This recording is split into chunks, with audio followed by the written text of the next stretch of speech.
City Treasurer sa Mandaue City nagpositibo sa COVID-19.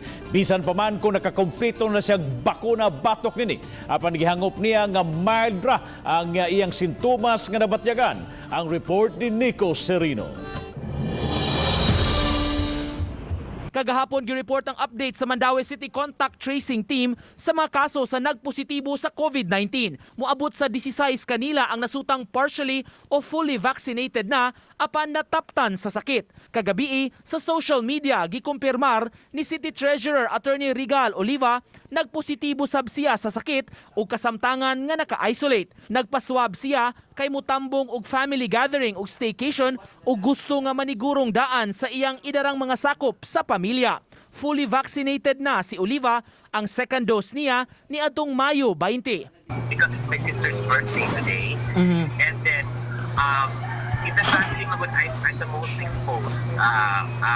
exposed to the public, diba? Because of my line of work. So I just take it as a responsible family member. Asoy niya nakaabag yun ang vaccine kay dili severe ang iyang sintomas nga nabatyagan. The vaccine really works.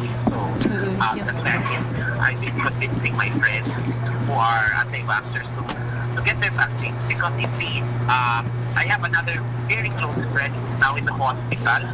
He is not yet vaccinated and he has worse symptoms than I have. Giklaro na gyud noong daan sa mga doktor, bisan ko nabakunahan na, di gihapon ang ayang mukumpiyansa ug mutuman gihapon sa health protocol.